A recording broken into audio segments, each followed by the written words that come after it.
बहुत समय पहले की बात है। किसी गांव में एक धोबी रहा करता था। उसके पास एक गधा था जिसका नाम मोती था।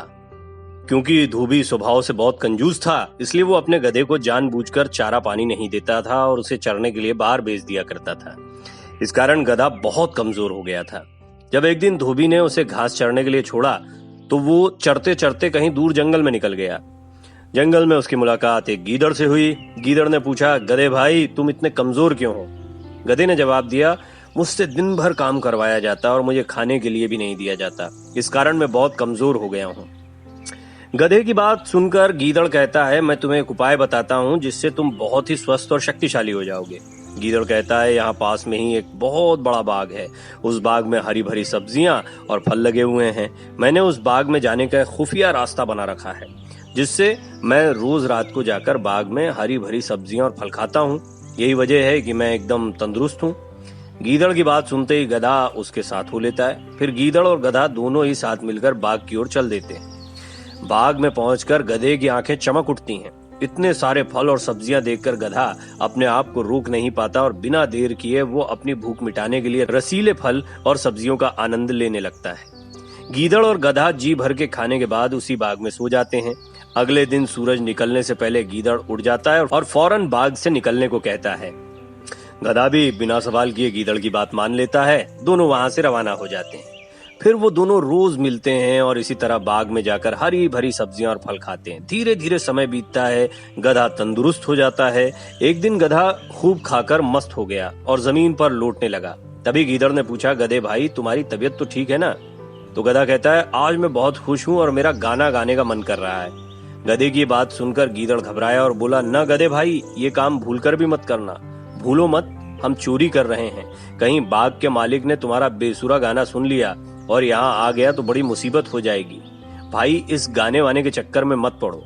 गीदड़ की बात सुनकर गधा बोला, तुम क्या जानो गाने के बारे में? हम गधे तो खानदानी गायक होते हैं।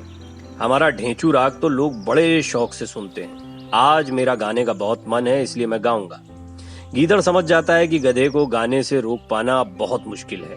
तब गीदड़ बोला, गधे भाई, तुम सही कह रहे हो। गाने वाने के बारे में हम क्या जाने। अब तुम बता रहे हो तो मुमकिन है कि तुम्हारी सुरीली आवाज सुनकर बाग का मालिक फूल माला लेकर तुम्हें पहनाने जरूर आएगा। गीदड़ की बात सुनकर गधा खुशी से गदगद हो जाता है। गधा कहता है, ठीक है, फिर मैं अपना गाना शुरू करता हूँ। तभी गीदड़ कहता है, मैं तुम्हें फूल माला पहना सकूं, इसलिए तुम अपना गाना मेरे जाने के 15 मिनट बाद शुरू करना। इससे मैं तुम्हारा गाना खत्म होने से पहले यहाँ वापस आ जाऊंगा। गीदड़ की ये बात सुनकर गधा और भी ज्यादा फूला नहीं समाता और कहता है, जाओ भाई गीदड़, मेरे सम्मान के लिए फूल माला लेकर आओ। मैं तुम्हारे जाने के 15 मिनट बाद ही गाना शुरू करूंगा। गधे के इतना कहते ही गीदड़ वहां से 9-2-11 हो जाता है। गीदड़ के जाने के बाद गधा अपना गाना शुरू करता है। गधे की आवाज सुनते ही बाग का मालिक लाठी लेकर वहां पहुंचता है। वहां गधे को देख बाग का मालिक कहता है कि अब समझ आया कि तू है जो मेरे बाग को रोज चर के चला जाता है। आज मैं तुझे छोड़ूंगा नहीं। इतना कहते ही बाग का मालिक लाठी से गधे की खूब जमकर पिटाई करता है। बाग मालिक की पिटाई से गधा अधमरा हो जाता है और बेहोश होकर जमीन पर गिर जाता है। संगीतमय गधा, ये कहानी हमारी बोध कथाओं, पंचतंत्र की कथाओं में मिलती है। इससे हमें सीख मिलती है कि अगर कोई हमारी भलाई के लिए कुछ बात समझाता है तो उसे मान लेना चाहिए। कभी कभी हालात ऐसे हो जाते हैं कि दूसरों की बात न मानने से हम मुसीबत में पड़ सकते हैं। लेकिन इससे भी अहम सबक ये मिलता है कि जब जरूरत से ज्यादा हमें खाने को मिल जाता है या सुख सुविधाएं मिल जाती हैं तो हम कई बार ऐसी गलतियां कर बैठते हैं जो हमारे लिए मुसीबत का सबब बन बैठती हैं। एक वक्त होता है जब गधा अपने लिए 2 रोटी की तलाश में होता है, लेकिन बगीचे में चोरी करते करते उसकी आदतें इतनी खराब हो जाती हैं कि वो खुद को बहुत सुरीला समझने लगता है। इस कहानी से हमें ये भी सीख मिलती है कि सुख सुविधाओं के लालच में हमें कभी गलत फहमी का शिकार नहीं होना।